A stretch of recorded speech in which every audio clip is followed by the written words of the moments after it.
Consider the basic modeling task. Suppose you find a diamond on the ground, and you'd like to estimate how much does it cost. Well, that cost would depend on the weight, the size, and the quality. Now, suppose we wanted to fit a model to predict the cost of the diamond based on these features.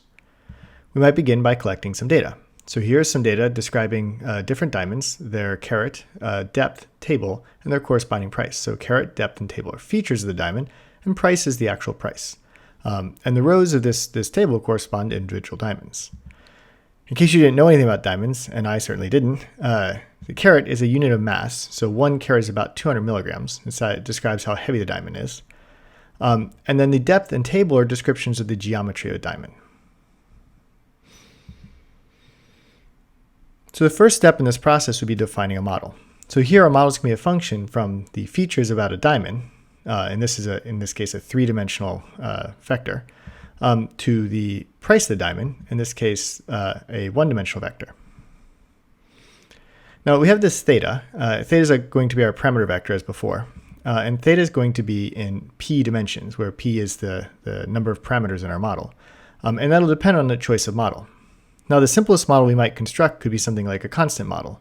In this case, we're assuming that all diamonds have the same price. So that same price would be theta 0, and probably a good guess for that might be the mean or median price of diamonds. Now, in the real world, diamonds actually have different prices, again, depending on their weight and their geometry. So a more sophisticated model we might apply would be a linear model. So here in the very bottom, we have a linear model. We've kept our theta 0 term. We've added additional terms corresponding to the carat, depth, and table. And so each of these has a slope or coefficient, the carat theta 1, depth theta 2, and table theta 3. Now we can rewrite this in a simple summation form where we have our initial theta 0 plus the sum or linear combination of each of our features, and hence the name a linear model. Okay, now it'll be convenient to write this in vector form. So we're going to rewrite this expression, this summation, in vector notation. Now the first way to look at this would be actually take a single row from our table. And as we pull that row out and treat it as a vector, it'll be natural to think of it as a column vector, even though actually it came out initially as a row vector. But to write down the notation for just a simple vector notation, I'm going to treat that single row as a column vector. I'm actually going to add an extra 1 at the beginning of that column vector, and I'll call this my input x.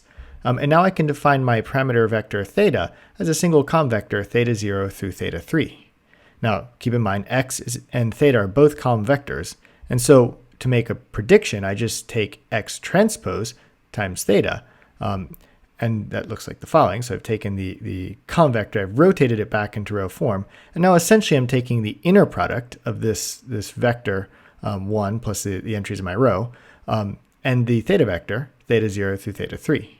And so that inner product corresponds to my prediction, y hat, which is just a scalar quantity, the price, or the predicted price. Now, actually, it's going to be convenient as we start to think about loss calculations to transform this into a matrix, notation instead of vector notation. And that's because we're going to want to make predictions for the entire data set at once. So we can take all of our features, carat, depth, and table, and pull those out into a matrix. And just as before, we'll append an additional 1 to the beginning of each of these rows. Now in this matrix form, we can multiply by our theta vector, and that will return the predictions y hat for each of the rows in our original matrix, or in our original table. Just to check our matrices, so just as before, if we looked at just the second row in our table, and we're going to dot that with the theta vector, that returns the second entry in our final column vectors of y hats. We can write this in matrix notation as simply x times theta, where x corresponds to this matrix on the left, and theta is our feature vector.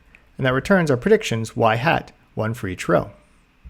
X is our covariate matrix. It has n by d plus 1 dimensions, where n is the number of records in our data set, so n rows, and d plus 1 columns because it has the original d columns, d feature columns in our data set, plus an additional column corresponding to the all ones vector. Theta, our parameter vector, likewise has d plus 1 dimensions. The original d, in this case 3 dimensions, correspond to the feature vectors in our table, and the theta 0 term, the additional 1 dimension, is our constant in our model.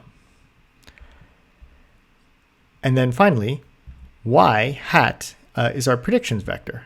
And again, this is going to have n entries, one prediction for each row in our original table.